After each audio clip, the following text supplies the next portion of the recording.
Durante 4 días, el niño de 7 años se sentó en el aparcamiento de la escuela, esperando a que alguien viniera a recogerlo.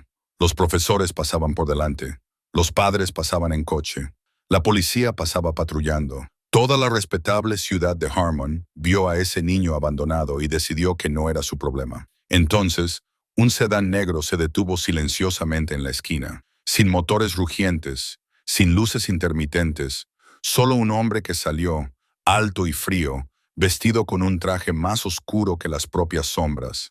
Un hombre del que la ciudad hablaba con miedo. Un hombre al que llamaban el diablo, que caminaba entre ellos. E hizo lo que todos los profesores, todos los padres, todos los policías, todos los pastores no habían hecho. Se detuvo. Le preguntó al niño su nombre.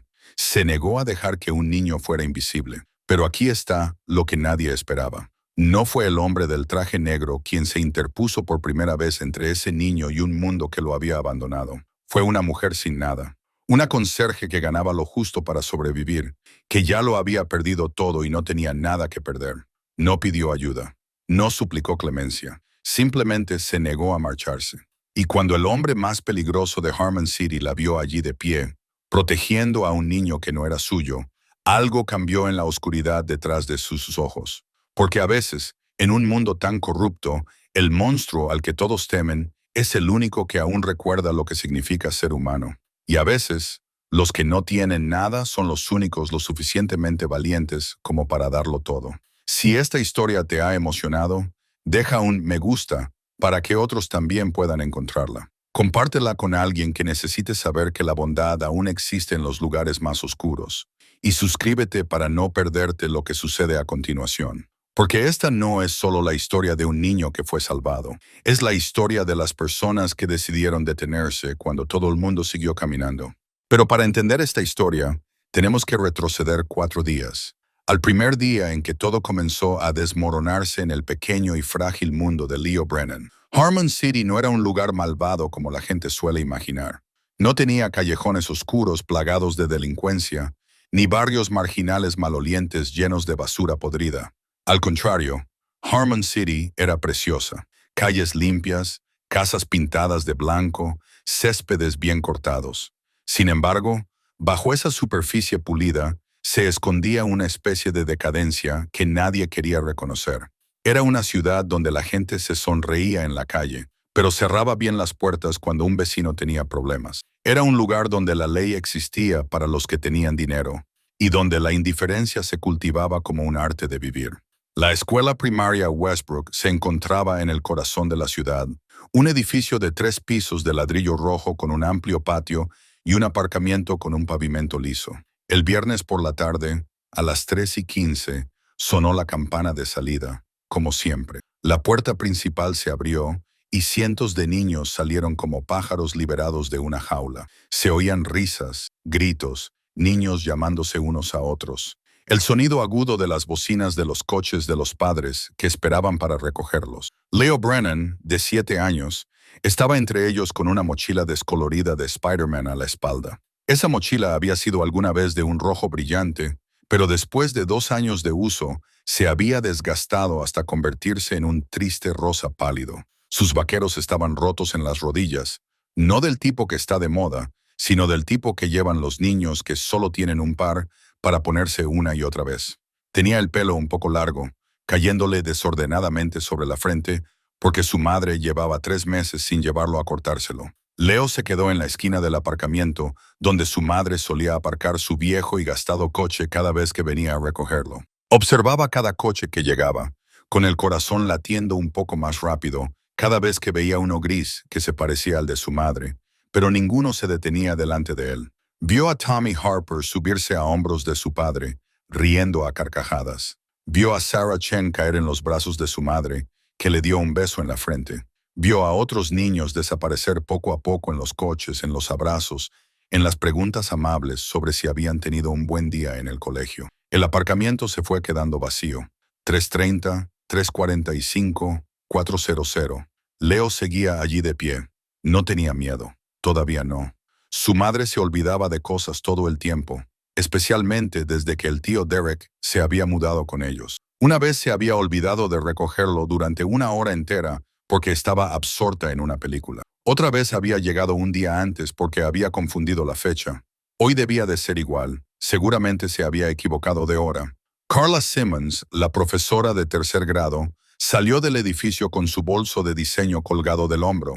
Se había hecho mechas en el pelo la semana anterior y los reflejos dorados brillaban bajo el sol de la tarde. Pasó junto a Leo. Sus tacones resonaban con fuerza sobre el asfalto. Lo vio. Leo sabía que lo había visto porque sus miradas se cruzaron durante una fracción de segundo, pero Carla Simmons no se detuvo. No le preguntó si necesitaba ayuda. Simplemente se dio la vuelta, pulsó el mando a distancia y su Lexus blanco respondió con un pitido. Se subió al coche, arrancó el motor y se marchó sin mirar atrás ni una sola vez. Leo se sentó en los escalones cerca del mástil de la bandera. Abrió la mochila y sacó el sándwich de mantequilla de cacahuete que había guardado del almuerzo. Le dio un pequeño mordisco, masticando lentamente, sin apartar la vista de la entrada del aparcamiento. Mamá vendría. Estaba de camino. A las 4:15, el director Thomas Webb salió por la puerta principal. Era un hombre alto y delgado, con poco pelo y aficionado a las pajaritas, que creía que le daban un aire distinguido. Tiró de la puerta, comprobó la cerradura y se dirigió hacia el brillante Mercedes negro, aparcado en la plaza reservada para el director. Pasó justo al lado de Leo. El niño lo miró, con los ojos azules llenos de esperanza, como si ese hombre fuera el que pudiera ayudarlo a encontrar a su madre. Pero Thomas Webb no bajó la mirada. Siguió caminando, se subió a su coche y salió del aparcamiento con la mirada fija al frente. La puerta del coche se cerró. El sonido del motor se desvaneció en la distancia y Leo Brennan, de 7 años, se quedó solo en el aparcamiento vacío, todavía creyendo que su madre vendría. La primera noche en Harmon City trajo consigo un frío que Leo nunca había conocido antes. No sabía que el desierto podía quemarte la piel durante el día y calarte los huesos por la noche. Solo sabía que cuando el sol se ocultaba tras los tejados, cuando la oscuridad se apoderaba del aparcamiento vacío, su cuerpo comenzaba a temblar. Al principio, solo era un ligero temblor, pero a medida que la noche se hacía más profunda, el frío se clavaba con más fuerza en su piel. Leo se acurrucó en los escalones cerca del mástil de la bandera, apretando contra su pecho la mochila de Spider-Man como si de alguna manera pudiera mantenerlo caliente. No podía dormir cada vez que cerraba los ojos. Algún sonido en la oscuridad lo despertaba sobresaltado. El susurro de las hojas, el maullido lejano de un gato callejero detrás de la escuela, el ocasional ruido de los coches que pasaban por la carretera principal. Echaba de menos su cama en casa, la pequeña cama con la manta de superhéroes. Echaba de menos el sonido de la televisión en la sala de estar, la risa de su madre con el tío Derek, incluso si su madre a veces se olvidaba de él. Al menos en casa tenía un techo y calor.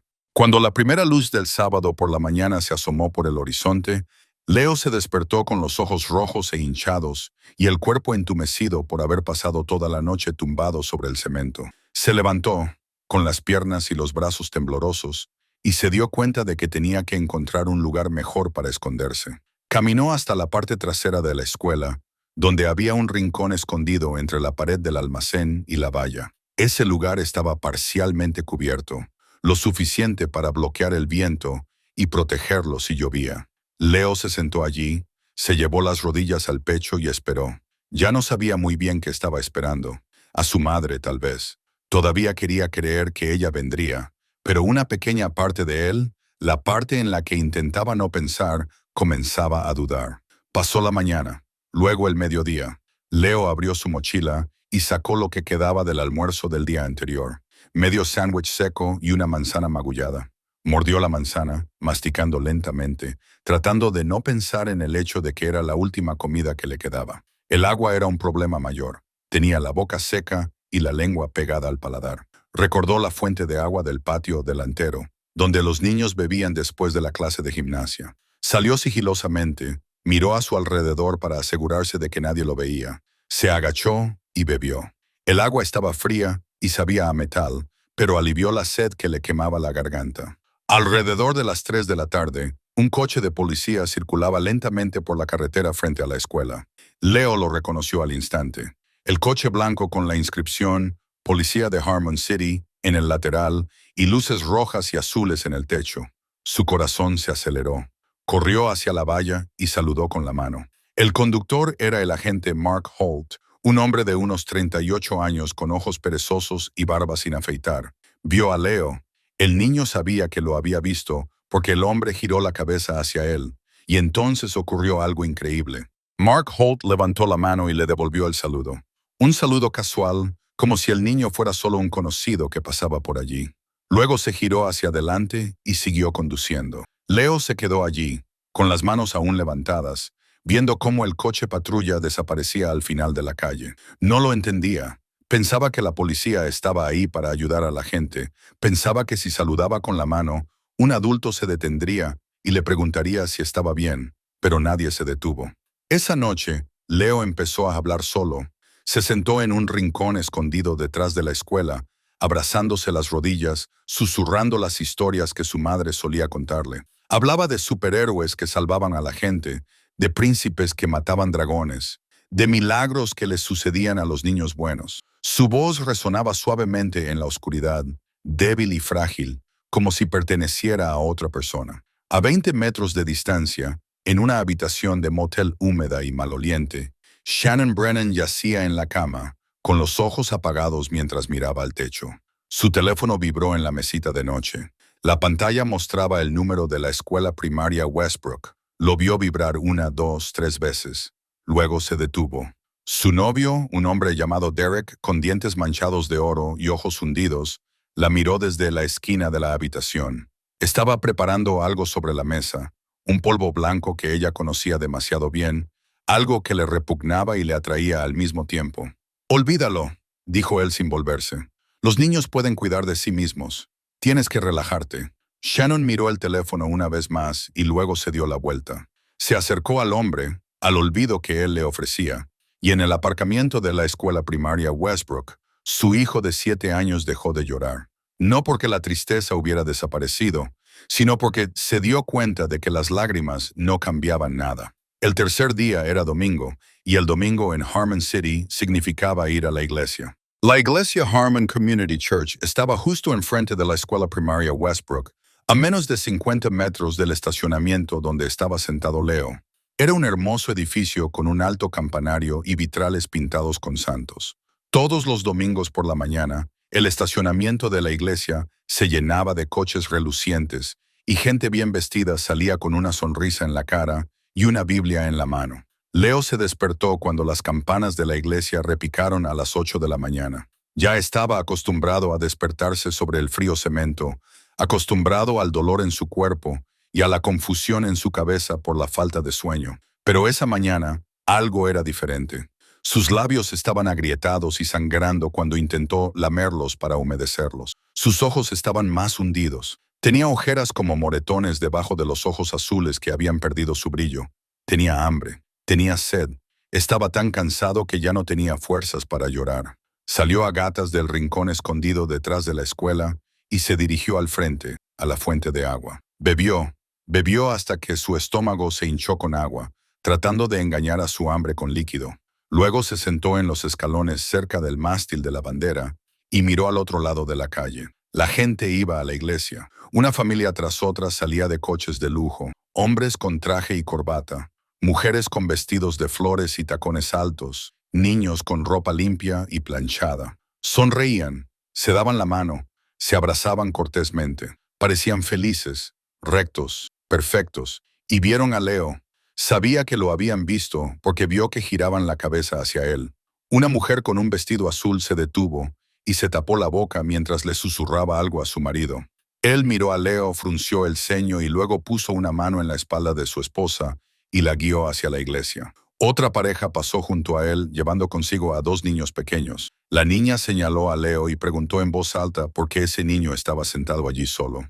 La madre le tiró de la mano, le susurró que no mirara y apresuró a la familia a entrar por las puertas de la iglesia. Leo contó a cada persona que pasaba, cada mirada que le lanzaban, y luego se echó hacia atrás. 23 personas lo vieron esa mañana. Ninguna cruzó la calle. Dentro de la iglesia, el pastor Richard Crane estaba de pie en el púlpito con una voz cálida y los brazos abiertos como si abrazara al mundo. Tenía 60 años. el pelo blanco y el rostro amable, con el aspecto de un hombre que había pasado su vida sirviendo a Dios. Esa mañana, predicó sobre el amor, sobre amar al prójimo como a uno mismo, sobre la historia del buen samaritano que se detuvo a ayudar a un desconocido al borde de la carretera cuando todos los demás siguieron su camino. La congregación asintió. Dijeron, amén.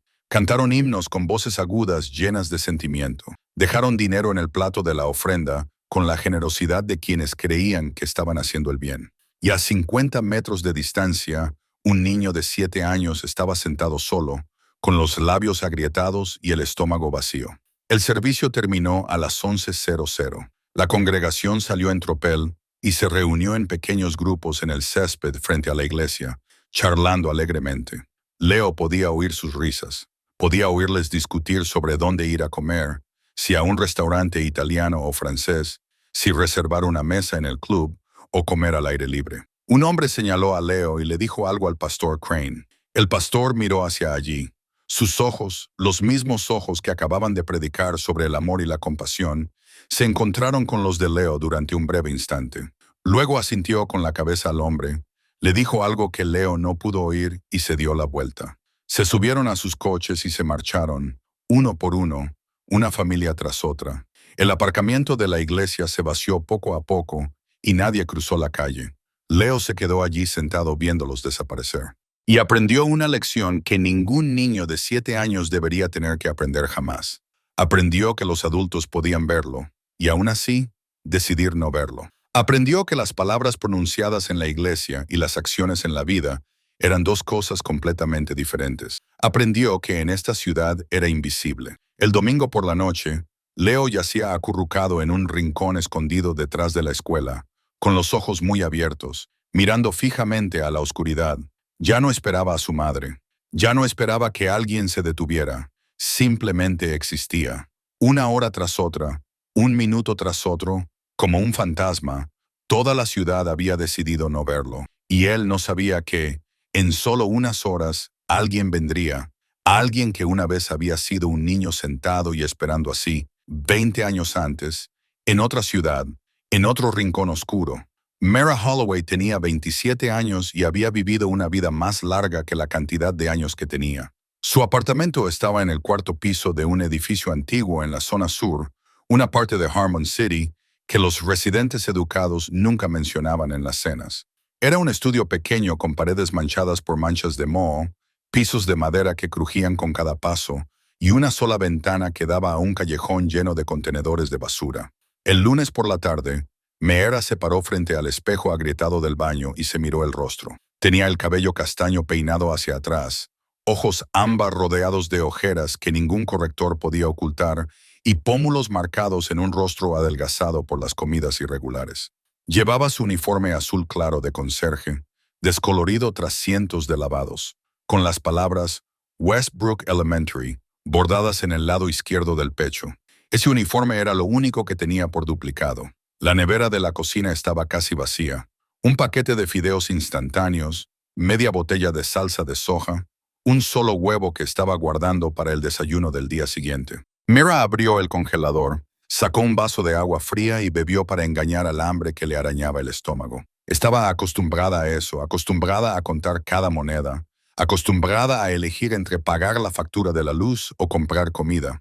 Acostumbrada a caminar 3 millas hasta el trabajo porque no tenía dinero para la gasolina del viejo coche que se había averiado el mes anterior. Su sueldo mensual era de $1,400. El alquiler era de $900. Eso le dejaba $500 para la electricidad, el agua, el gas, la comida y todo lo demás que la vida exigía. Este mes llevaba 2 meses de retraso en la factura de la luz. El aviso de corte estaba sobre la mesa. Las letras rojas brillaban como una amenaza a la que no podía responder. Mara Holloway no siempre había vivido así. No, eso no era cierto. Siempre había vivido así. Solo habían cambiado los lugares. Quedó huérfana a los 8 años, cuando sus padres murieron en un accidente de coche en la autopista. No había parientes que quisieran acogerla, ni familiares que se preocuparan lo suficiente como para llevarla a su casa. La ingresaron en el sistema de acogida del Estado y pasó los siguientes 10 años de su vida allí. 10 años, 4 hogares colectivos diferentes, 6 familias de acogida que la acogieron y luego la devolvieron como si fuera un objeto que no encajaba. Recordaba cada rostro de las personas que le habían prometido amarla, cada voz amable que le decía, seremos tu nueva familia, y cada puerta que se cerraba detrás de ella cuando decidían que no era lo que querían. El sistema de acogida le enseñó muchas cosas. Le enseñó que nadie vendría a salvarla. Le enseñó que, si quería sobrevivir, tenía que cuidar de sí misma. Le enseñó que en este mundo no había lugar para los niños abandonados y que cuando crecían se convertían en adultos olvidados. A los 18 años salió del sistema con una mochila, $200 y nadie en el mundo a quien llamar familia. 9 años después no había cambiado mucho. Seguía sola, seguía sin tener a nadie. Su viejo teléfono yacía en silencio sobre la mesa, sin llamadas perdidas, sin mensajes, sin nadie que se preguntara dónde estaba o qué estaba haciendo. Podría desaparecer mañana y nadie en este mundo se daría cuenta.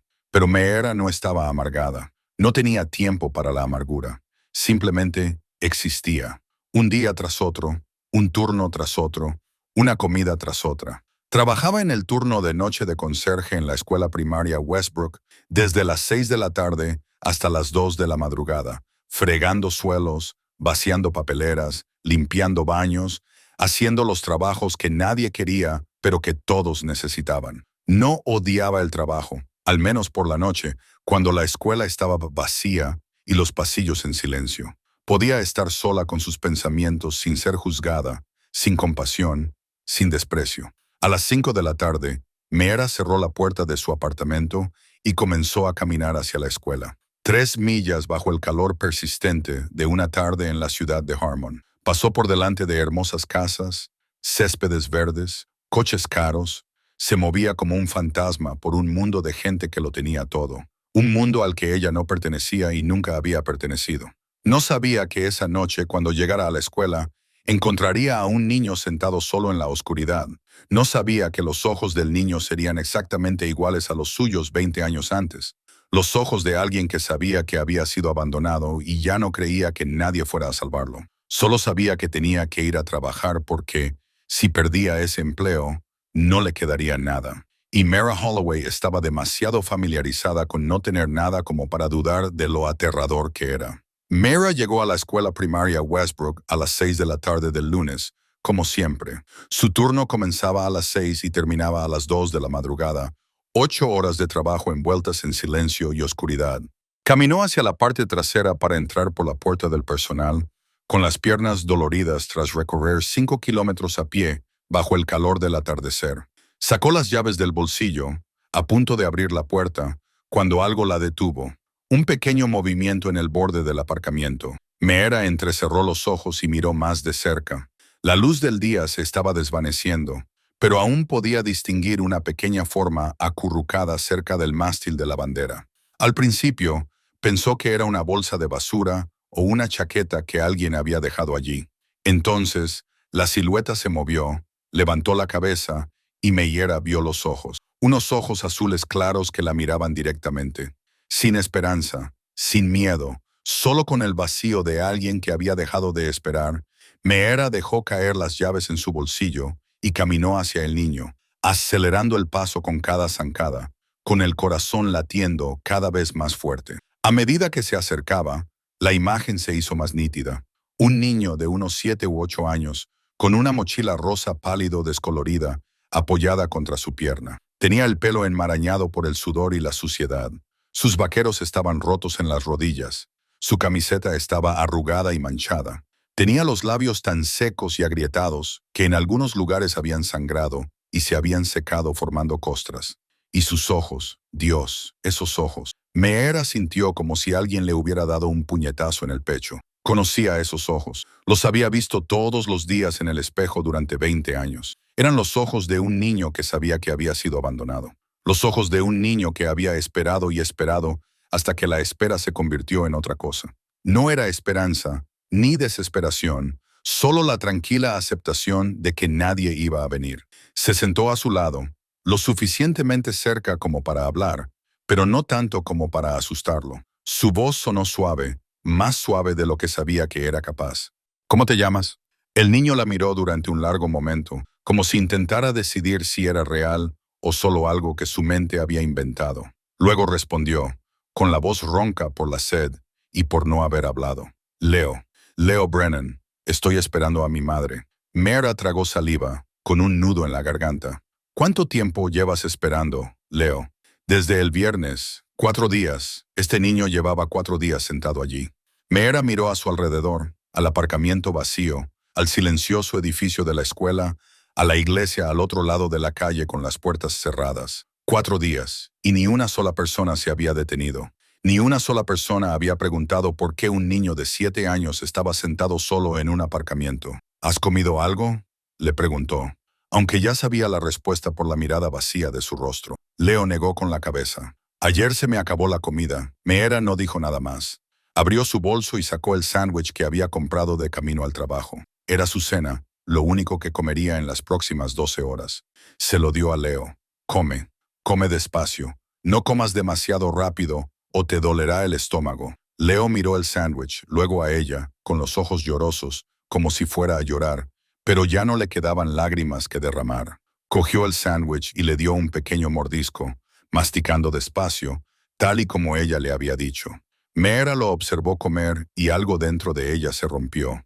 Recordó las noches de hambre en el hogar de acogida, las comidas que se perdía porque era demasiado pequeña para luchar contra los niños más grandes. Recordó estar tumbada en la oscuridad con el estómago rugiendo, preguntándose por qué a nadie le importaba. Se quitó la fina chaqueta que llevaba puesta y se la puso a Leo sobre los hombros. La noche sería fría. Él la necesitaba más que ella. Siéntate aquí. Ahora vuelvo. Se levantó, con las piernas ligeramente temblorosas. Tenía que hacer algo. Tenía que encontrar a alguien que ayudara a este niño. No podía dejarlo allí otra noche más.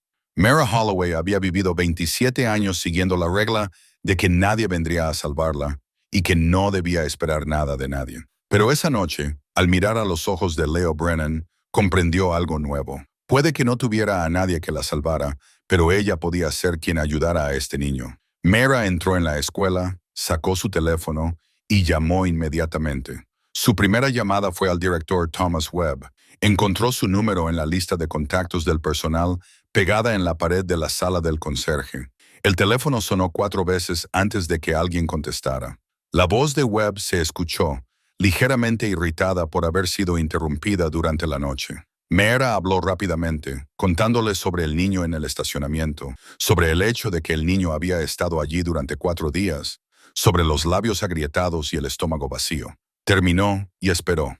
El silencio se prolongó durante varios segundos. Entonces Webb suspiró, un suspiro cansado, como si Mera acabara de informar de una mancha en el suelo en lugar de un niño abandonado. Sabemos de ese niño, dijo con voz monótona y tranquila. Hemos contactado con su madre.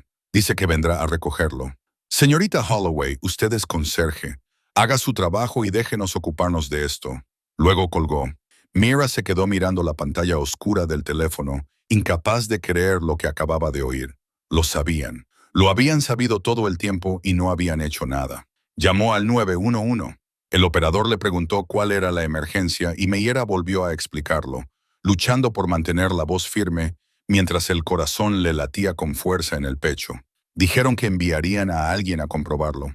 20 minutos más tarde, el familiar coche de policía se detuvo frente a la escuela. El agente Mark Holt salió con la misma postura perezosa y la misma mirada indiferente que Leo había visto el día anterior. Mera lo llevó al aparcamiento y le señaló a Leo, que estaba sentado allí.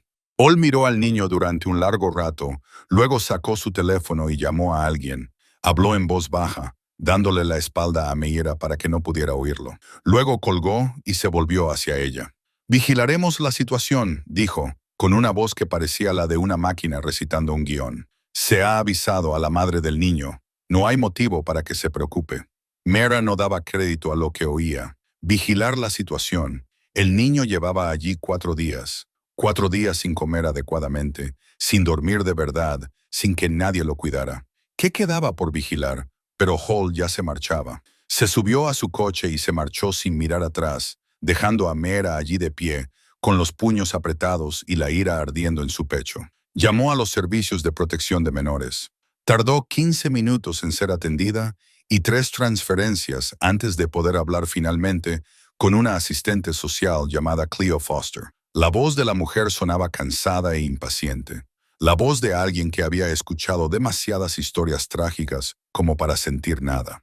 Mara volvió a contarlo todo por tercera vez esa noche. Cleo Foster la escuchó, murmuró algunos comentarios de asentimiento y luego dijo que enviarían a alguien a comprobarlo en un plazo de 48 a 72 horas. ¿De 48 a 72 horas?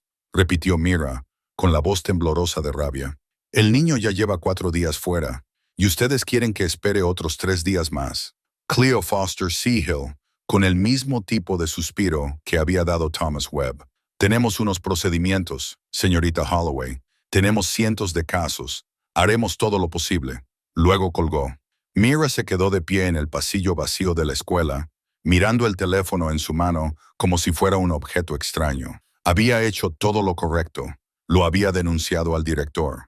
Había llamado a la policía. Se había puesto en contacto con los servicios sociales y nadie había hecho nada. El martes por la mañana, antes de que terminara su turno de noche, llamaron a Mara a la oficina del director. Thomas Webb estaba sentado detrás de su pulido escritorio de roble, con la pajarita perfectamente alineada y el rostro frío y duro. No la invitó a sentarse. Señorita Holloway, comenzó con tono tranquilo. He oído que causó algunos problemas anoche. Denuncié a un niño abandonado, respondió Mira, esforzándose por mantener la voz tranquila. Pensé que era lo correcto. Webb esbozó una sonrisa que no llegó a sus ojos. Pensaste mal. Esta escuela tiene una reputación que proteger. Si esto sale en las noticias, si la gente se entera de que un niño estuvo abandonado justo delante de la escuela durante días, ¿qué crees que pasará? ¿Cómo crees que reaccionarán los padres? ¿Qué dirá la junta? Se levantó, rodeó el escritorio y se detuvo delante de Mira, tan cerca que ella podía oler su costosa colonia. Señorita Holloway, usted solo es una conserje. Te pagan por fregar suelos y sacar la basura, no por meter las narices en asuntos que no te incumben. ¿Quieres conservar este trabajo? Mera lo entendió. Lo entendió clara y dolorosamente. No era una pregunta. Era una amenaza. Si seguía adelante, perdería su trabajo. Y si perdía su trabajo, perdería su apartamento, perdería todo lo que apenas conseguía mantener. Salió de la oficina de Webb con las piernas pesadas como el plomo. Caminó por el pasillo, atravesó la puerta principal y llegó al aparcamiento, donde Leo seguía sentado a la pálida luz del amanecer. Miró al niño y el niño la miró a ella, y entonces se dio cuenta de algo. Este sistema no salvaba a nadie. La policía no salvaba. La escuela no salvaba. Los servicios sociales no salvaban. Las personas con poder solo se preocupaban por protegerse a sí mismas. Y ese niño, el niño con los ojos iguales a los que ella tenía 20 años antes, se quedaría allí hasta que fuera demasiado tarde, a menos que alguien decidiera que no le importaban las consecuencias. Mera se quedó en el aparcamiento mirando a Leo y pensó en todo lo que podía perder. Su trabajo, su apartamento, su única fuente de ingresos. Si la despedían, no podría pagar el alquiler. Si no podía pagar el alquiler, se quedaría en la calle. Ya había estado sin hogar una vez. Cuando tenía 18 años, pasó 3 largos meses durmiendo en su coche y pidiendo comida en las iglesias. Se había jurado a sí misma que eso no volvería a suceder nunca más. Y ahora, ante esta elección, podía marcharse. Podía volver al colegio, hacer su trabajo, fingir que no había visto nada. Los servicios de protección de menores vendrían en unos días. Quizás ayudarían al niño. Quizás todo saldría bien. Nada de esto era culpa suya. Ella solo era una conserje. Mera miró a los ojos de Leo y se vio a sí misma. Vio a la niña de 8 años sentada en el pasillo de un hogar de acogida, aferrada a una almohada delgada, esperando a que alguien viniera y le dijera que todo iba a salir bien. Nadie vino. Nunca vino nadie. Había esperado 10 años, y esos 10 años le habían enseñado que al mundo no le importaban los niños abandonados. Se acercó a Leo. Volveré, le dijo. Te lo prometo. Caminó hasta la tienda de conveniencia que estaba a media milla de distancia.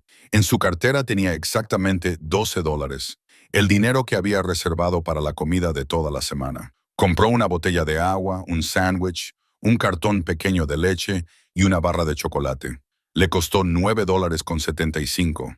Eso le dejaba $2.25 para los siguientes 7 días. No pensó en eso, solo pensaba en los ojos azules que la esperaban en el aparcamiento. Cuando regresó, Leo seguía sentado en el mismo lugar, como si no se atreviera a creer que ella realmente volvería. Se sentó a su lado y le dio primero el agua. Bebe despacio, no bebas demasiado rápido. El niño bebió a pequeños sorbos, tal y como ella le había dicho, sin apartar los ojos de ella, como si temiera que desapareciera si parpadeaba. Luego le dio el sándwich, la leche y la barra de chocolate. Leo comió despacio, un bocado pequeño cada vez, y Mera se sentó a su lado en silencio. Ella no comió nada, no le quedaba nada para comer, pero eso no importaba. Estaba acostumbrada al hambre. Este niño no estaba acostumbrado. Mera cogió la chaqueta con la que había envuelto a Leo la noche anterior y se la ajustó sobre los hombros. Se sentó a su lado en los fríos escalones y le contó historias. Le habló de las estrellas del cielo, de conejos que podían hablar, de reinos lejanos donde todos los niños eran queridos, historias que se inventaba o recordaba de libros que había leído en la biblioteca del hogar de acogida, el único lugar donde había encontrado paz. Leo escuchaba, y poco a poco, sus ojos dejaron de estar vacíos. Se recostó contra el hombro de Meera, con su pequeño cuerpo temblando por el frío y el agotamiento. «Hermana», preguntó, con una voz apenas audible, «¿eres mi mamá?» El corazón de Meera se encogió. «No», respondió con una voz ligera como una pluma. «No soy tu mamá, pero me quedaré aquí contigo». Leo se quedó en silencio durante un largo rato. Luego hizo la pregunta que Meera sabía que iba a hacer, pero para la que nunca estuvo preparada. «¿Y si mi mamá no viene? ¿Y si nadie viene a buscarme?» Meera miró el pequeño rostro, vuelto hacia ella, con los ojos azules reflejando las estrellas y llenos de preguntas que ningún niño debería tener que hacer jamás. Pensó en el trabajo que podría perder, en el apartamento que podría verse obligada a abandonar, en la frágil vida que mantenía unida por un hilo muy fino. Luego pensó en la niña de 8 años sentada sola en la oscuridad, esperando a alguien que nunca vendría. «Si nadie viene», dijo, con voz firme como un juramento, «entonces seguiré aquí». Leo no dijo nada, solo se aferró a Meera, con sus pequeños brazos rodeando su cintura, y por primera vez en 4 días, lloró. No eran lágrimas de desesperación, sino lágrimas de alguien que acababa de encontrar algo en lo que había dejado de creer que existía. El miércoles por la tarde, el 6º día desde que Leo había sido abandonado, Meera se sentó en los escalones junto al niño y leyó en voz alta. Era un libro viejo que había encontrado en la papelera de la biblioteca de la escuela, una historia sobre un perro que buscaba a su dueño. Leyó despacio, con voz suave y firme, y Leo se recostó sobre su hombro, escuchando cada palabra. Ahora se encontraba mucho mejor, después de haber comido y de tener a alguien a su lado. Sus ojos ya no estaban vacíos como antes, aunque aún había sombras profundas en ellos. Meera no había trabajado en el turno de noche la víspera. Sabía lo que eso significaba. Sabía que su teléfono sonaría con una llamada de recursos humanos. Sabía que la despedirían, pero no podía irse. No podía dejar a Leo solo otra noche más. El sol de la tarde se derramaba sobre el aparcamiento, alargando sus sombras sobre el asfalto calentado. Meera no se fijó en el coche negro que se había detenido en la esquina al otro lado de la calle. No se dio cuenta de que alguien los estaba observando. Julian Cross tenía 36 años y había sido el hombre más poderoso de Harmon City durante 10 años. No era un poder como el de un político o un empresario con galas benéficas y fotos sonrientes en los periódicos. Su poder era del tipo del que la gente nunca hablaba abiertamente, del tipo que hacía que los policías apartaran la mirada cuando veían su coche, del tipo que hacía que los jueces pensaran detenidamente antes de dictar sentencia, del tipo que toda la ciudad conocía, pero que nadie se atrevía a reconocer. Se sentó al volante de un sedán negro, un coche discreto por diseño, porque así era como prefería desplazarse, sin limusina, sin escolta, sin ostentación, poder real, sin necesidad de alardear.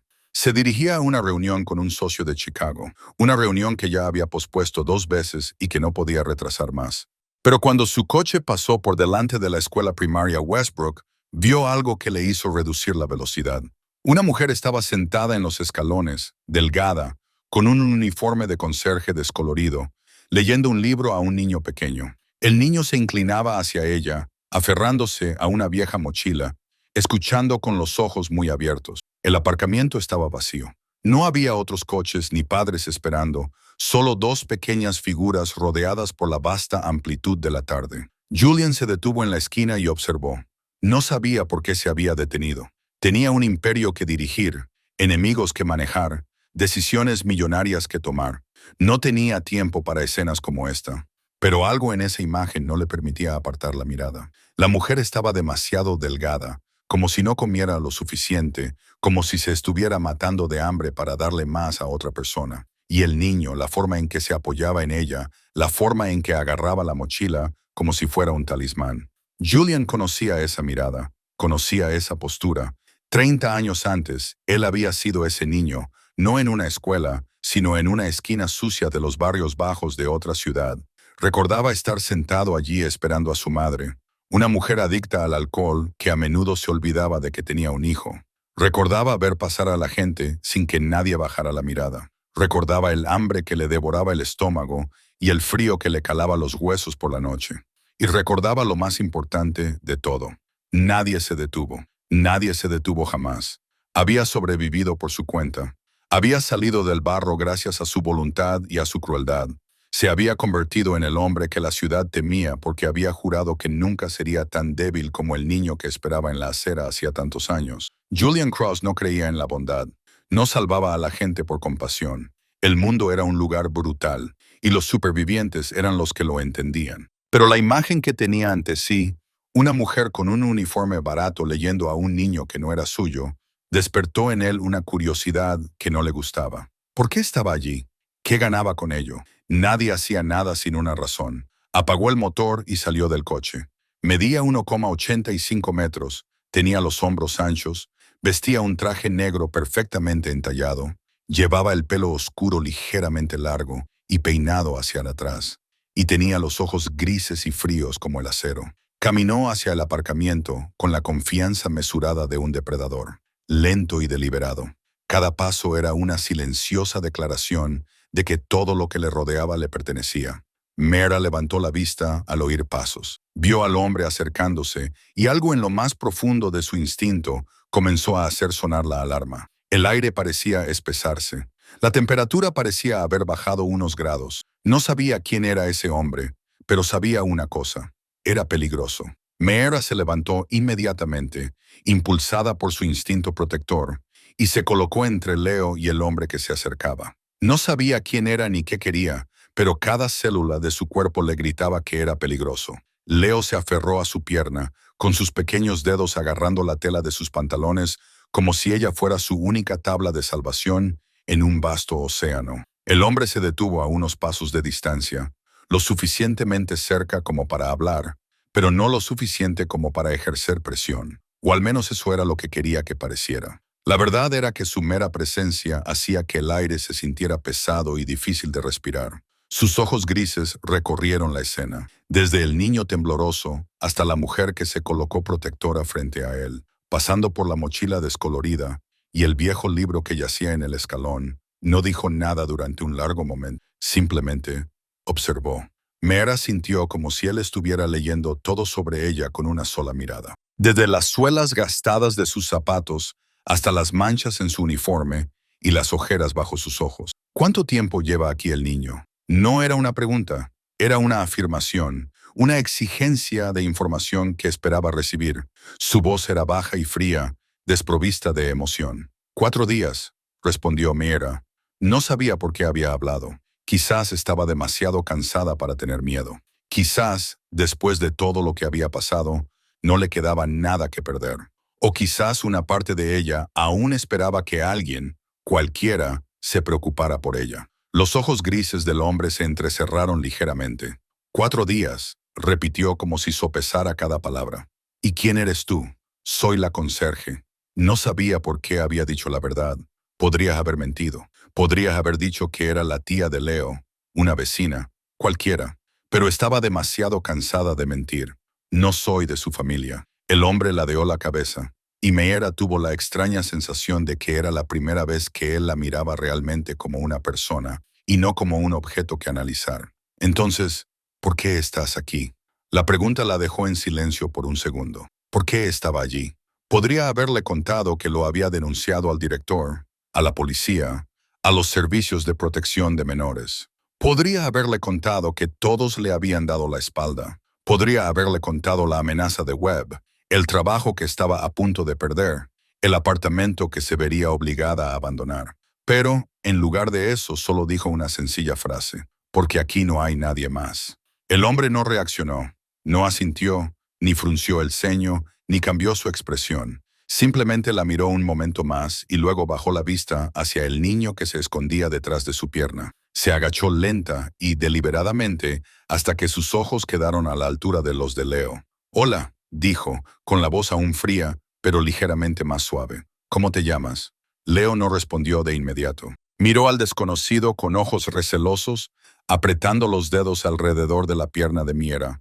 Luego la miró como pidiendo permiso, y Miera asintió levemente con la cabeza. «Lo», dijo el niño con una voz apenas superior a un susurro. «Leo Brennan, ¿dónde está tu madre, Leo?» «No lo sé». El niño bajó la cabeza y se quedó mirando sus zapatos rotos. Dijo que vendría a recogerme, pero no lo hizo. Seguí esperando. «¿Tienes miedo?» Leo miró al hombre, luego a Miera, y su respuesta le oprimieron el pecho a Miera. «Tengo menos miedo porque Miera está aquí». El hombre se levantó. Miró a Miera y esta vez ella vio algo diferente en sus ojos. Ya no era frialdad, sino algo más profundo, más complejo, algo que ella no podía descifrar. Él la estudió, desde los zapatos gastados hasta el uniforme descolorido y su rostro demacrado. Ella sabía lo que él estaba viendo. Una mujer pobre sin nada, defendiendo a un niño que no era suyo. Ella no le pidió ayuda, no suplicó. No intentó impresionarlo ni explicarle por qué merecía ser salvada. Simplemente se quedó allí, entre él y Leo, con sus ojos ámbar fijos en los grises de él, sin pestañear. «Podrías marcharte», dijo el hombre, con un tono que daba por sentado lo que él consideraba un hecho obvio. «No tienes ninguna obligación con este niño. Nadie te paga por estar aquí. Nadie te lo agradecerá. Y, sin embargo, te quedas». Miera no respondió. No era necesario. La verdad estaba justo delante de él. El hombre la observó durante un momento más. Luego se dio la vuelta y se alejó unos pasos. Sacó su teléfono y llamó a alguien, con una voz tan baja que Miera no pudo oír lo que decía, pero se fijó en su postura, en su forma de hablar, en cómo los conductores que pasaban evitaban mirar en su dirección, como si supieran que era mejor no llamar la atención sobre él. Y se preguntó quién era esa persona que acababa de conocer. Julian se alejó del aparcamiento, se detuvo junto al sedán negro y sacó su teléfono. Marcó el número de Raymond Thorne, su ayudante más cercano durante los últimos 12 años. Ray era una de las pocas personas en este mundo en las que Julian confiaba. No por lealtad ciega, sino porque Ray había demostrado su valía cientos de veces con sus acciones. El teléfono sonó 2 veces antes de que contestaran. «Necesito información», dijo Julian, con voz plana y sin emoción. «Un niño llamado Leo Brennan, estudiante de la escuela primaria Westbrook. Su madre es Shannon Brennan. Averigua todo lo que puedas. Y una mujer llamada Mira Holloway, conserje de esta escuela. También quiero saber todo sobre ella». Ray no preguntó por qué. Nunca lo hacía. Esa era una de las razones por las que Julian lo mantenía cerca. «¿En cuánto tiempo?» 30 minutos. Julian terminó la llamada y se volvió hacia el estacionamiento. La mujer se había sentado de nuevo junto al niño y seguía leyendo como si él no existiera, como si su conversación nunca hubiera tenido lugar. No miró en su dirección, no mostró preocupación ni curiosidad por lo que estaba haciendo. Se centró únicamente en el niño, y su suave voz le llegaba como una melodía lejana. Julian se apoyó en el coche y observó. Observó cómo la mujer se agachaba para señalar una imagen del libro. Observó cómo el niño sonreía, la primera sonrisa que había visto en ese pequeño rostro. Observó cómo la mujer apartaba un mechón de pelo de la frente del niño con una ternura que él nunca había recibido de nadie. Pasaron 30 minutos. Su teléfono vibró. «Tengo la información», dijo la voz de Ray. «Shannon Brennan, 32 años, adicta a la heroína, arrestada anteriormente por posesión. Actualmente se aloja en el Riverside Motel, a 20 metros de la ciudad, con un hombre llamado Derek Morrison, también adicto. No ha vuelto a casa desde el viernes de la semana pasada. La escuela la llamó 7 veces al teléfono. No respondió ni una sola vez. A Julian no le sorprendió. Había visto a demasiadas personas como Shannon Brennan en su vida. Personas que dejan que las drogas lo consuman todo, incluidos sus hijos, y siguen adelante. La escuela lo sabía desde el primer día. El director Thomas Webb fue informado, pero decidió no actuar por temor a la reputación de la escuela. Se envió a un agente de policía llamado Mark Hall para que lo comprobara, pero no hizo nada. Parece que está aceptando dinero de Webb para guardar silencio. La mujer se puso en contacto con los servicios de protección de menores. Una asistente social llamada Cleo Foster prometió enviar a alguien en un plazo de 48 a 72 horas, pero nadie ha aparecido. Julian sintió que se le tensaba la mandíbula. Todo un sistema diseñado para proteger a los niños, y ni uno solo de ellos había hecho su trabajo. Y la mujer, Mira Holloway, de 27 años, huérfana desde los 8, criada en el sistema de acogida del Estado, sin familia, sin parientes, conserje nocturna en Westbrook, ganando $1,400 al mes. El alquiler es de $900. Lleva 2 meses de retraso en el pago de la factura de la luz y es probable que le corten el suministro la semana que viene. Ray hizo una pausa y luego continuó. Hay más.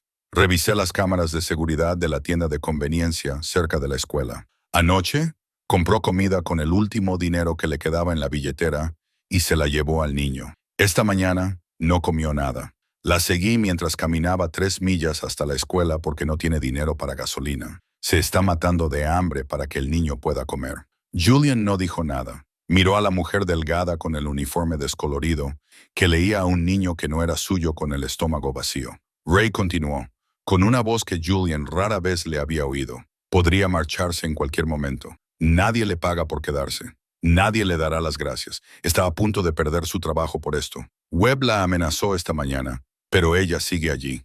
Julian permaneció en silencio durante un largo rato. Observó a Mira Holloway, una mujer sin nada, que estaba regalando lo último que le quedaba.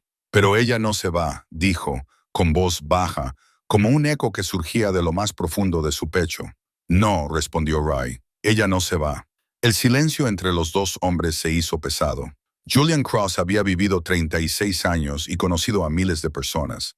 La mayoría de ellas querían algo: dinero, poder, protección, favores. Nadie hacía nada sin una razón.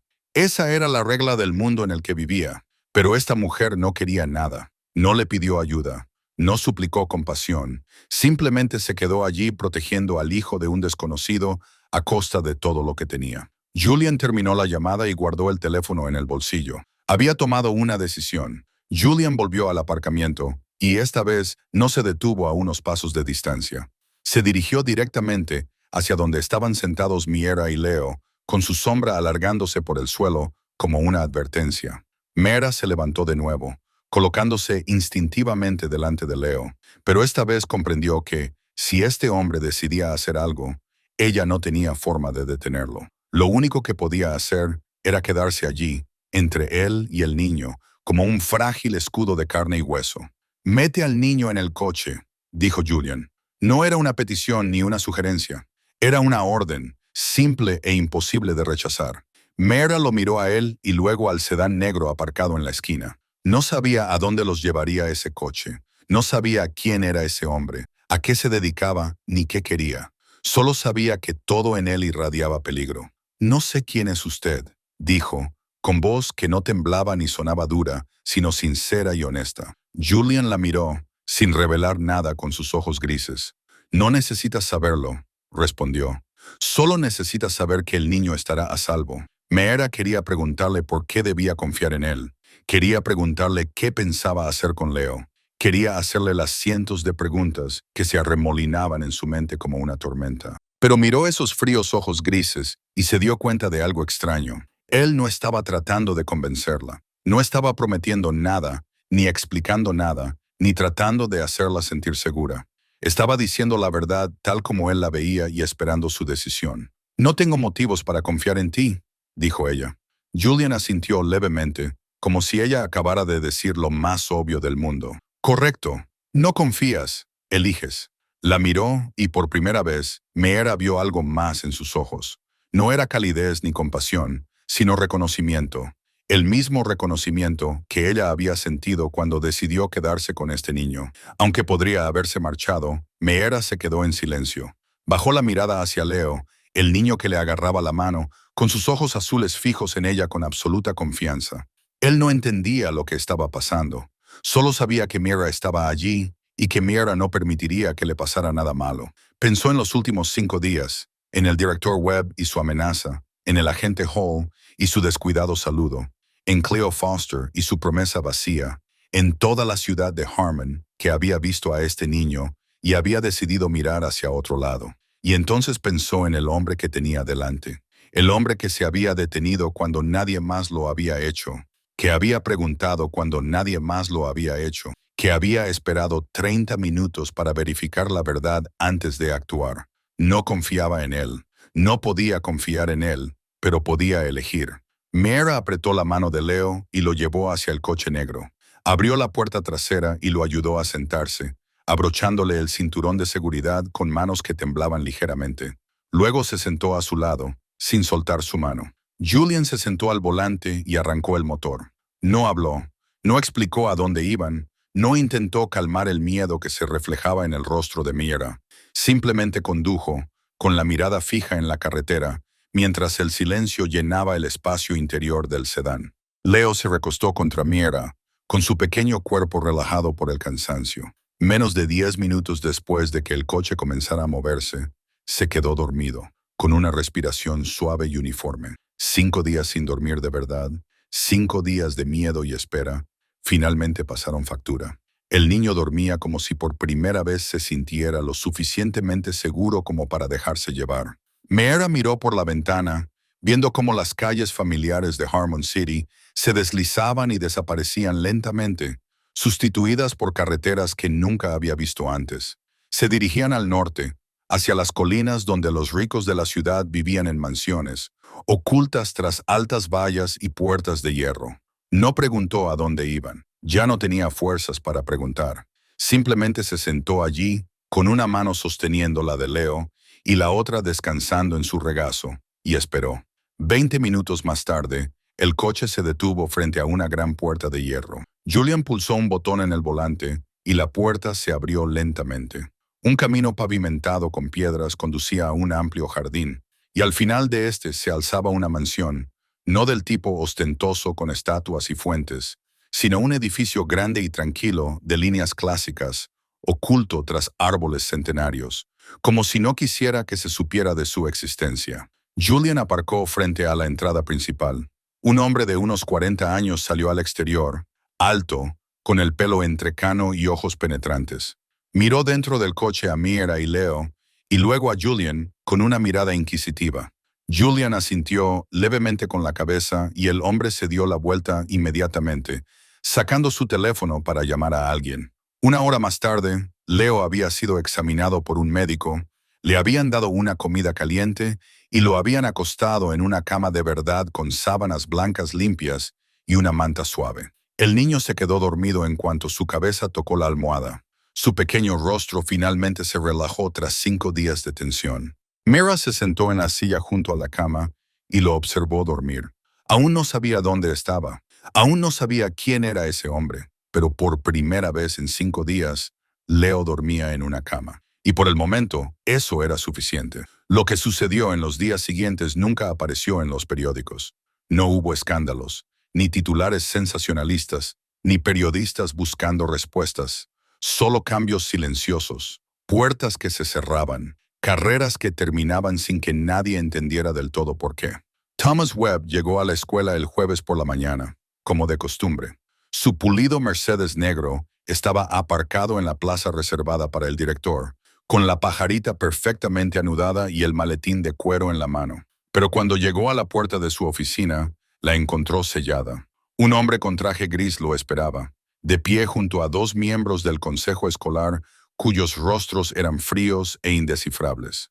Le dieron pocas explicaciones. Le dijeron que una investigación interna había descubierto graves violaciones de la gestión, que estaba despedido con efecto inmediato y que tenía 30 minutos para recoger sus pertenencias personales bajo supervisión. Webb intentó discutir, intentó explicar, Intentó amenazar con abogados y demandas. Pero el hombre del traje gris lo miró con ojos vacíos y solo dijo una frase. Debería marcharse en silencio, señor Webb. Será mejor para usted así. Había algo en esa voz, en esa mirada, que hizo comprender a Webb que no se trataba de una advertencia vacía. Recogió sus cosas y se marchó sin mirar atrás. Y nadie en la escuela primaria Westbrook volvió a pronunciar su nombre. El agente Mark Holt recibió su orden de traslado el viernes, no a otra comisaría de la ciudad, sino a un pequeño pueblo remoto a 300 millas de Harmon City, un lugar donde no había más que polvo, viento del desierto y carreteras vacías que se extendían hasta el horizonte. Intentó apelar, intentó averiguar por qué, pero sus superiores le dijeron que era una decisión de arriba abajo y que no había nada que discutir. Pero eso no fue lo peor que le pasó a Mark Holt. Lo peor llegó el viernes por la noche, cuando regresó a casa y encontró a su esposa sentada a la mesa de la cocina con una pila de papeles delante de ella. Fotografías, registros bancarios, pruebas del dinero que había aceptado de Webb para hacer la vista gorda cuando no debía. Su esposa no gritó, no lloró, simplemente puso los papeles del divorcio sobre la mesa y dijo que se mudaría por la mañana. Él nunca supo quién le había enviado esas pruebas. Nunca se atrevió a preguntar. Cleo Foster perdió su trabajo a principios de la semana siguiente. Una auditoría repentina de los archivos de los servicios de protección infantil descubrió docenas de casos que ella había retrasado o ignorado por completo. Leo Brennan no era el único niño al que había fallado, pero él fue la gota que colmó el vaso. La despidieron por negligencia profesional y su expediente quedó marcado en rojo en el sistema, lo que garantizaba que nunca volvería a trabajar en protección infantil. El pastor Richard Crane fue el último en recibir un mensaje. Llegó el domingo por la noche, exactamente una semana después de que predicara sobre el amor y la compasión, mientras un niño hambriento se sentaba justo al otro lado de la calle de su iglesia. Un sobre sin remitente. Dentro había una fotografía. Una foto de él almorzando en un restaurante de lujo, sonriendo y hablando con miembros de la junta de la iglesia, mientras que a través de la ventana de cristal se veía la pequeña figura de Leo sentado solo al otro lado de la calle. Junto con la fotografía había un pequeño trozo de papel con una sola frase escrita a mano con tinta negra. ¿Qué hiciste por uno de estos pequeños? Crane reconoció inmediatamente el versículo de la Biblia y entendió el mensaje. Presentó su renuncia a la mañana siguiente, alegando motivos de salud. Se marchó de Harmon City 2 semanas después y nadie supo a dónde fue. Todo esto sucedió en silencio. Ningún artículo relacionó estos acontecimientos. Nadie ató cabos. Solo los involucrados sabían que algo había cambiado, que alguien estaba observando, que alguien había decidido que su indiferencia tendría un precio. Y ninguno de ellos se atrevió a preguntar quién era ese alguien. En la mansión de la colina, Julian Cross leyó los informes de Ray sobre cada caso. No sonrió. No se sintió satisfecho. La justicia no era lo que le motivaba. Lo hizo porque entendía que en una ciudad en decadencia como Harmon, sin consecuencias, no habría cambios, y el próximo niño abandonado no tendría a nadie que lo detuviera. Dejó los informes a un lado y miró por la ventana hacia la habitación donde dormía Leo. Nadie sabía que él estaba detrás de todo. Nadie se atrevía a preguntar. Los primeros días en la mansión pasaron lentamente, densos y pesados como el almíbar. Leo era atendido por gente que no conocía. Los médicos venían a examinarlo todos los días. Un chef le preparaba comidas completas y nutritivas. El personal de la casa le cambiaba las sábanas y le traía ropa nueva. Su cuerpo se recuperó rápidamente. Sus labios ya no estaban agrietados. Sus ojos ya no estaban hundidos. La suciedad se había lavado de su piel, pero había heridas que nadie podía ver. Y esas heridas necesitaban mucho más tiempo para curarse. Leo seguía teniendo miedo. Tenía miedo de estar solo en la habitación. Miedo al sonido de las puertas al cerrarse. Miedo cuando caía la noche y la oscuridad se apoderaba de las paredes. Miedo de que, si se quedaba dormido, al despertar todos se habrían ido y él volvería a estar solo. Mara entendía ese miedo. Había vivido con él durante 20 años, así que se quedó. Dormía en la silla junto a la cama de Leo, no porque Julian se lo pidiera, ni porque nadie le pagara por ello, sino porque no podía soportar la idea de que Leo se despertara en la oscuridad y no encontrara a nadie allí. Sabía exactamente lo que se sentía. Lo había vivido demasiadas veces como para permitir que otro niño lo soportara. En la tercera noche en la mansión, Meera tuvo que volver a su apartamento para recoger algunas pertenencias. Lo había pospuesto todo lo posible, pero necesitaba su medicación y algo de ropa para cambiarse, cosas que no podía pedir prestadas a nadie. Besó a Leo en la frente antes de marcharse y le prometió que volvería antes de que se despertara.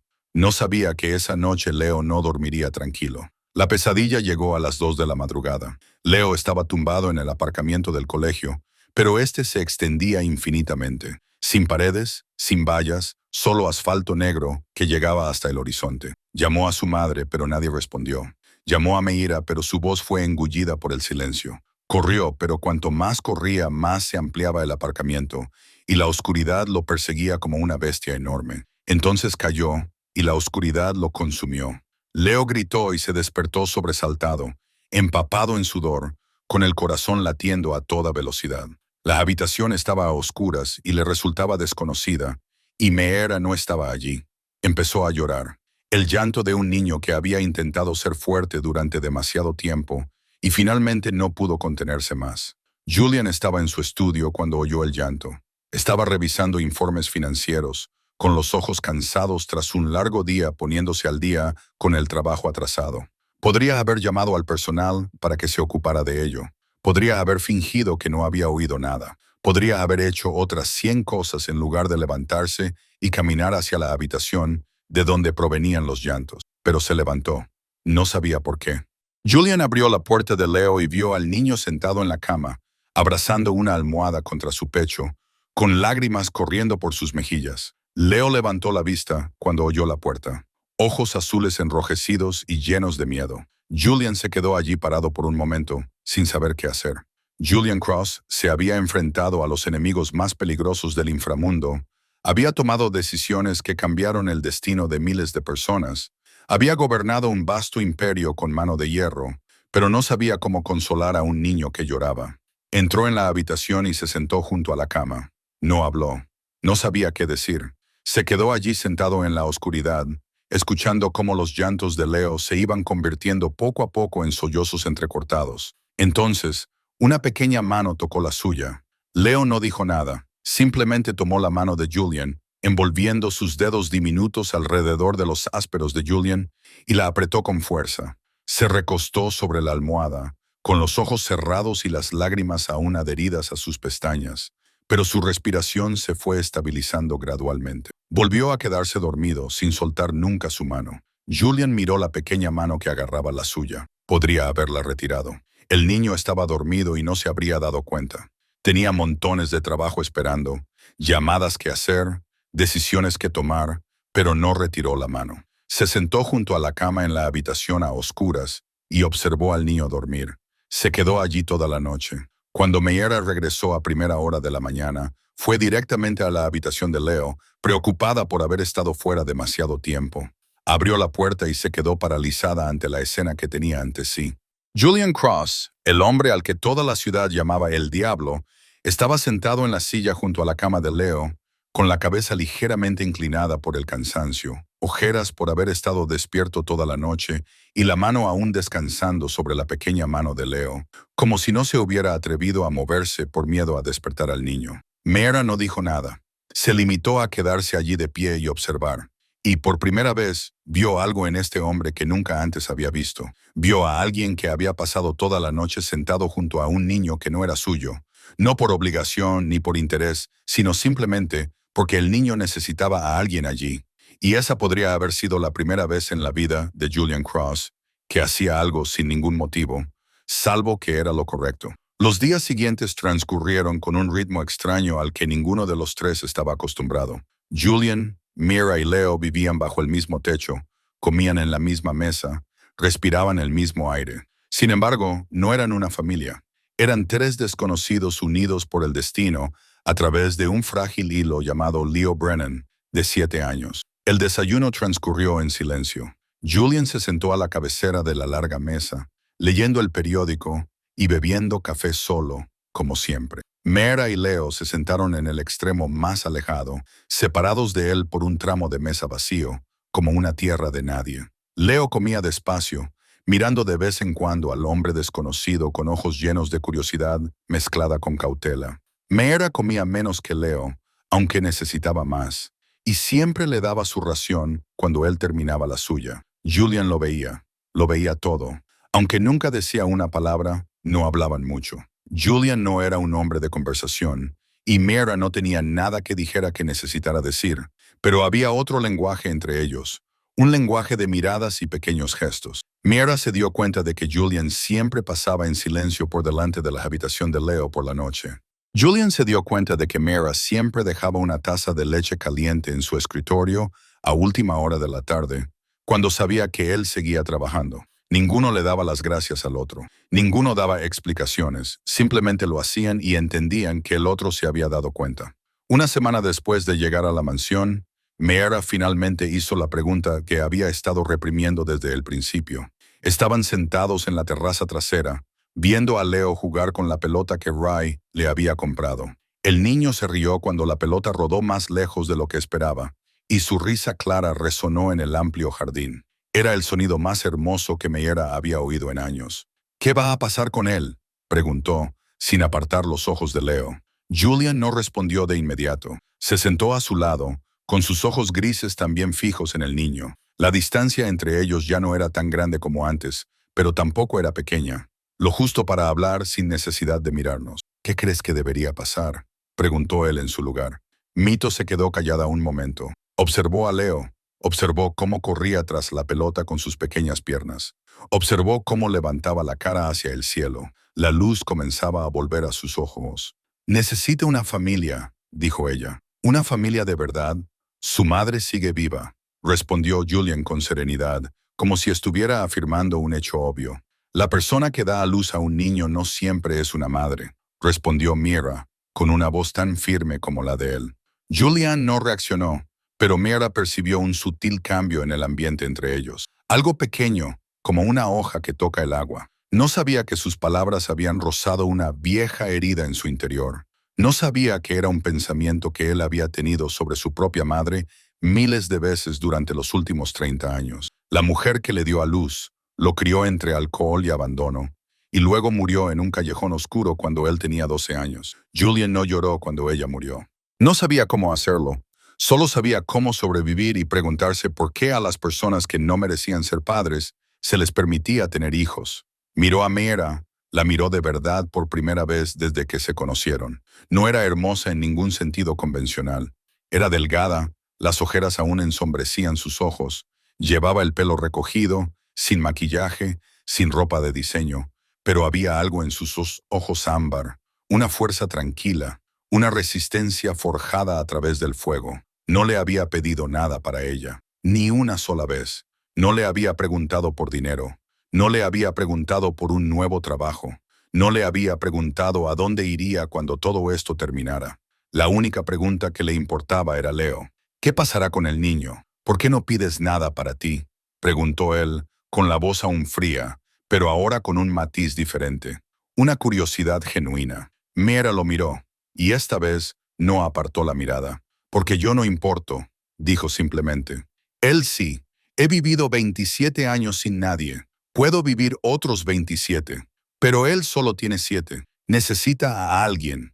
Se merece a alguien». Julian no dijo nada. Se limitó a observarla durante un largo rato y luego volvió a fijar la mirada en Leo, que jugaba en el jardín. Pero Meera sabía que algo había cambiado entre ellos. No era amor. No era tan ingenua como para creer en eso, pero tal vez respeto, el reconocimiento de que ellos también habían sido niños como Leo y habían sobrevivido, cada uno a su manera.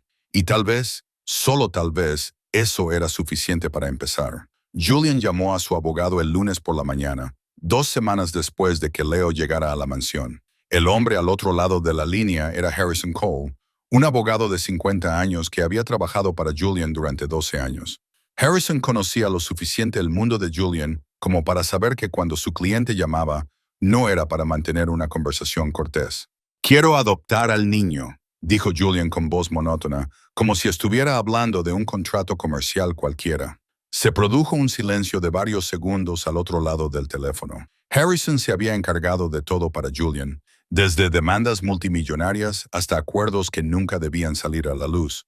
Pero era la primera vez que escuchaba una petición como esa. Señor, comenzó Harrison con cautela. Dados sus antecedentes, esto será extremadamente difícil. El tribunal lo examinará todo minuciosamente. Sus fuentes de ingresos, su estilo de vida, las personas que le rodean. No digo que sea imposible, pero será complicado.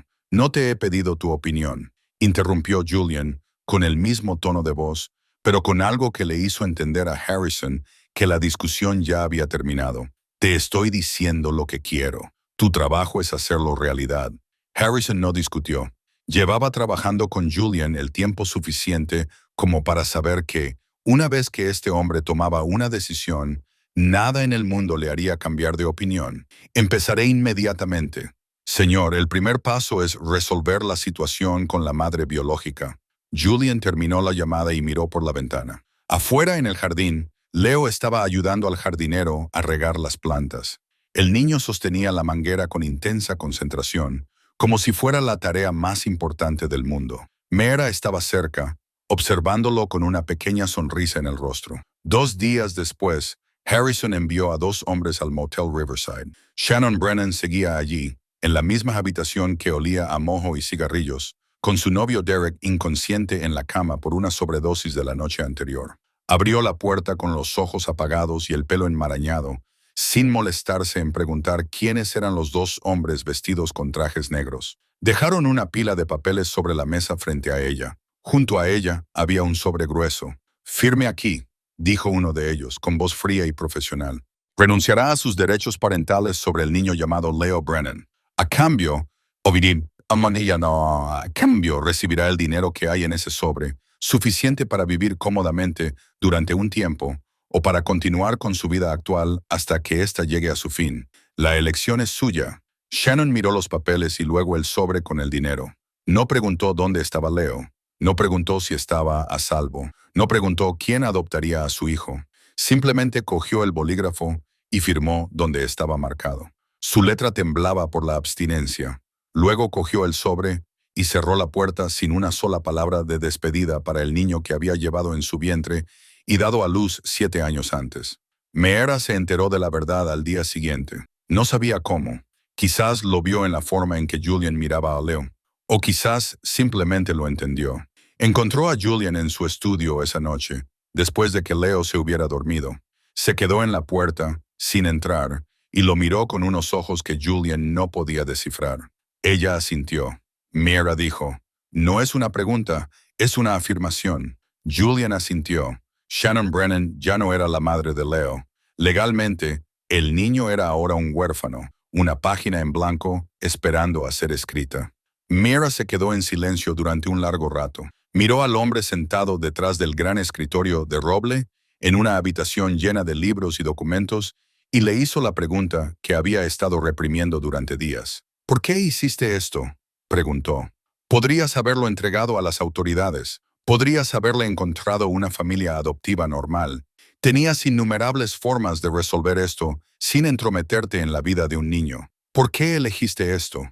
Julian no respondió de inmediato. Miró a Meera y por primera vez, ella vio algo diferente en sus ojos grises. No era frialdad, ni cálculo, sino algo más profundo, más antiguo, más doloroso. «Porque sé lo que es esperar a alguien que nunca va a llegar», dijo con voz baja y lenta, cada palabra pesada como una piedra. «Sé lo que es sentarse en la oscuridad y preguntarse por qué no mereces ser amado. Sé lo que es ver a los adultos pasar a tu lado y darte cuenta de que eres invisible». Hizo una pausa, con la mirada perdida, como si estuviera contemplando un pasado que había enterrado hacía mucho tiempo. «Y sé lo que es que nadie se detenga nunca por ti». Meera se quedó allí sin decir nada. No sabía qué decir. Acababa de ver algo que estaba segura de que muy pocas personas en este mundo habían visto jamás. Había visto la cicatriz bajo la armadura de Julian Cross. Era la primera vez que él hablaba de su pasado. Y Meera comprendió que, aunque no lo hubiera dicho abiertamente, había respondido a su pregunta de una forma más completa que cualquier explicación. 18 meses. Ese fue el tiempo que transcurrió entre el día en que Julian presentó la solicitud para adoptar a Leo y el día en que tuvo lugar la audiencia final. 18 meses llenos de investigaciones, reuniones, montones de documentos y preguntas que parecían no tener fin. 18 meses en los que Julian Cross tuvo que demostrar que un hombre con un historial como el suyo podía ser padre de un niño. El proceso no fue fácil. Los enemigos de Julian, aquellos que habían esperado pacientemente la oportunidad de hundirlo, percibieron su debilidad y se abalanzaron sobre él como buitres atraídos por la sangre. Se enviaron cartas anónimas al tribunal. Se contrató a investigadores privados para que indagaran en su pasado, y algunos incluso intentaron sobornar al trabajador social encargado de evaluar el entorno familiar de Leo. Todos los intentos fracasaron. Las cartas anónimas fueron rastreadas hasta su origen y los remitentes retiraron abruptamente sus afirmaciones. El investigador privado contratado para descubrir el pasado de Julian desapareció de repente, reapareció en otro estado y se negó a hablar de nada relacionado con el caso. El trabajador social al que se le ofreció un soborno lo denunció inmediatamente, y la persona que estaba detrás del complot se despertó una mañana y encontró sus secretos más oscuros expuestos en un sobre su escritorio. Nadie sabía que Julian estaba detrás de todo ello. Nadie tenía pruebas. Solo había resultados, y los resultados decían que nada podía detener lo que él quería. La vista final tuvo lugar un martes por la mañana en la sala número 7 del Tribunal del Condado de Harmon. La jueza Patricia Morales era una mujer de 58 años con el pelo entrecano y ojos afilados como cuchillas. Llevaba 20 años en el estrado y había visto lo suficiente como para que rara vez se sorprendiera. Pero este caso era diferente. Julian Cross estaba sentado en la primera fila junto a su abogado, Harrison Cole. Llevaba su habitual traje negro, el pelo bien peinado y el rostro cuidadosamente neutro, pero cualquiera que lo observara de cerca notaría lo a menudo que sus ojos se desviaban hacia la última fila, donde Leo estaba sentado junto a Miera, con una manita agarrada a la de ella como si temiera soltarla. «Señor Cross», comenzó la jueza Morales, con un tono firme pero no frío. «El tribunal ha revisado su solicitud de adopción». Echó un vistazo al grueso expediente que tenía ante sí. Su pasado no es convencional. Julian no reaccionó. Ya se lo esperaba. Es usted un hombre de negocios con conexiones que el tribunal no puede ignorar. Hay rumores sobre usted que no voy a repetir aquí, pero confío en que comprenda por qué el tribunal debe ser cauteloso antes de entregar a un niño al cuidado de alguien. Lo entiendo, señoría. Morales lo estudió, buscando algo en su rostro impasible. ¿Por qué quiere adoptar a este niño? Podría tener todo lo que quisiera. ¿Por qué un niño de 7 años que ha sido abandonado? Julian se quedó en silencio un momento y luego habló, con voz baja y firme, sin vacilar. No le pido que apruebe quién soy, señoría. Sé quién soy y no me disculpo por ello. Solo le pido una cosa. Permítame ser padre. El silencio se apoderó de la sala. Morales lo miró y luego miró hacia la última fila, donde Leo estaba sentado con los ojos muy abiertos, agarrando la mano de Miera como si alguien pudiera llevárselo. Ella vio cómo el niño miraba a Julian, no con miedo, sino con confianza. Vio cómo se inclinaba hacia adelante, como si quisiera estar más cerca de ese hombre. Había leído el expediente. Sabía lo de los 5 días en el estacionamiento. Sabía lo de la gente que miró hacia otro lado. Sabía lo del conserje que se quedó y del hombre que detuvo su coche. Sabía que a veces la justicia no reside en lo que está escrito en los libros de derecho. El tribunal ha revisado todas las pruebas, dijo formalmente. Los informes de los servicios sociales indican un entorno familiar estable, un cuidado adecuado y un claro vínculo emocional entre el niño y el solicitante. Levantó el martillo. Se concede la solicitud de adopción. Leo Brennan pasará a llamarse Leo Cross. El sonido del mazo resonó en la sala del tribunal como una declaración final. Leo no entendía del todo lo que acababa de pasar. Solo sabía que la gente sonreía, que Mira lloraba y que Julian se había vuelto para mirarlo con unos ojos que nunca había visto antes. Leo soltó la mano de Mira y corrió hacia Julian, lanzándose a los brazos del hombre al que la ciudad llamaba demonio. Julian lo cogió, lo levantó y por primera vez en su vida no supo qué hacer con las manos cuando un niño le rodeó el cuello con los brazos como si fuera todo su mundo.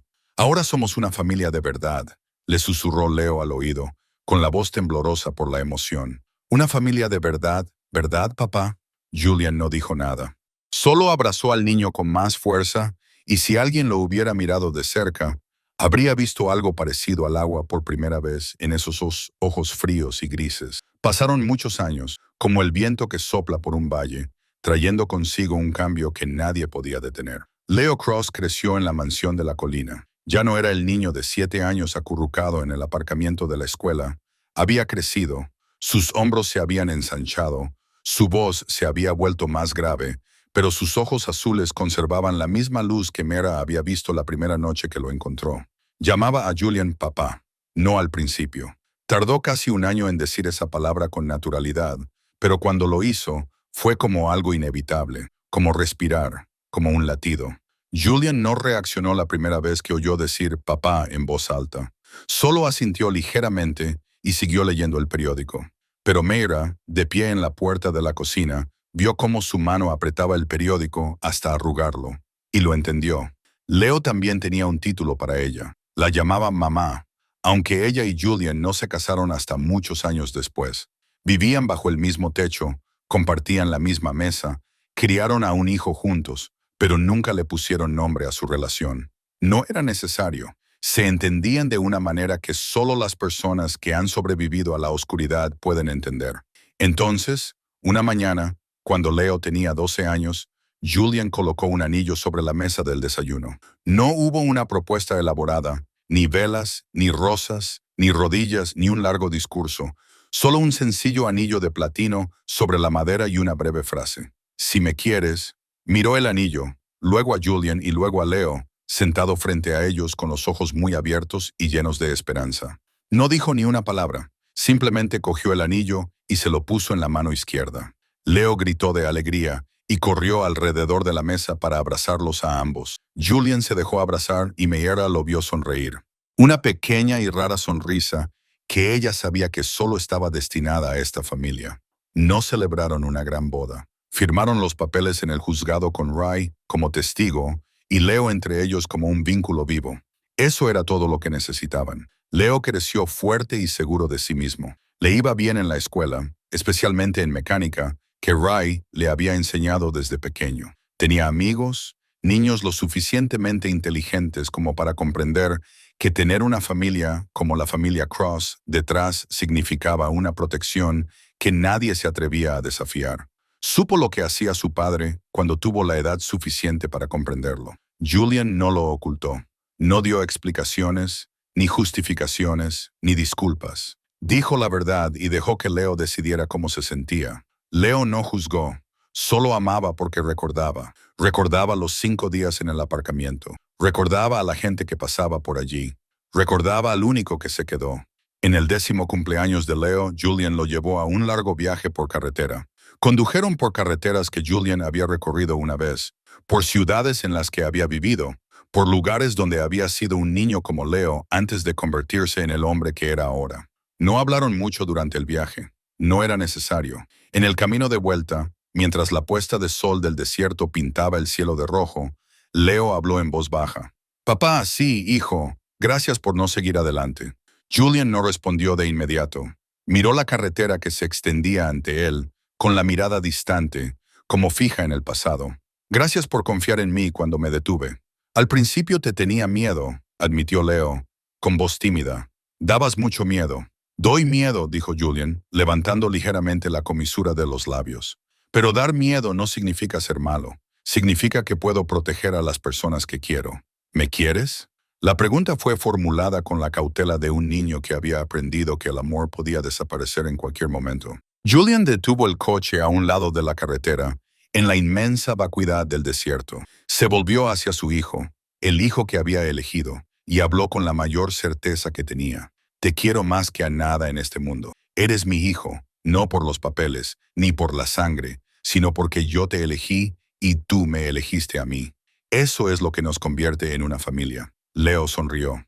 Una sonrisa brillante que alejó las últimas sombras de su pasado. Llegaron a casa después del anochecer, donde Meira les esperaba en la puerta con una cálida luz brillando a sus espaldas. Les recibió con los brazos abiertos y el olor de la comida que salía de la cocina. Eso era un hogar. Eso era una familia. Una vez a la semana, Julian y Leo pasaban en coche por la escuela primaria Westbrook. Era su ritual, Un recordatorio de que algunas promesas se cumplen y algunas cosas nunca deben olvidarse. La escuela había cambiado después de todo lo que había pasado. Nuevas políticas, nuevo personal, nuevos compromisos. Las llamaban las leyes de Leo, y el nombre pasó a formar parte de la historia de Harmon City. Una tarde, mientras pasaban por allí, Leo vio a un niño sentado solo en el aparcamiento. Se le encogió el corazón, pero unos segundos después, una mujer salió corriendo de la oficina, disculpándose sin aliento por llegar tarde, y abrazó al niño. Leah lo observó y dijo, «Se detuvo».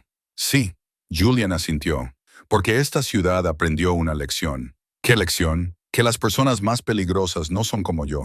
Son aquellas que ven a alguien sufriendo y deciden que no es su problema. Condujeron a casa bajo el cielo que se oscurecía, y Leo pensó en todo lo que había sucedido, en los 5 días más oscuros de su vida, en la conserje que se quedó cuando podría haberse marchado, en el hombre aterrador que se detuvo cuando toda la ciudad pasó de largo, en la familia que encontró donde nadie pensaba que pudiera existir. Y comprendió que a veces, en un mundo podrido como este, el monstruo al que todos temen es el único que aún recuerda como ser humano. Y a veces, las personas que no tienen nada son las únicas lo suficientemente valientes como para darlo todo. Esta historia no trata solo de un niño que fue salvado. Trata de las personas que decidieron detenerse cuando el mundo siguió adelante.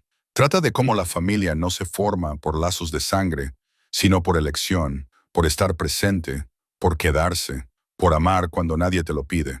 Y esa puede ser la mayor lección que cualquiera de nosotros puede aprender. Si esta historia te ha llegado al corazón, dale al botón me gusta para que más gente pueda encontrarla. Comparte este video con tus seres queridos, con aquellos que necesitan saber que la bondad sigue existiendo en los lugares más oscuros. Y no olvides suscribirte a nuestro canal para escuchar más historias significativas cada día. Nos encantaría saber cómo te ha hecho sentir esta historia.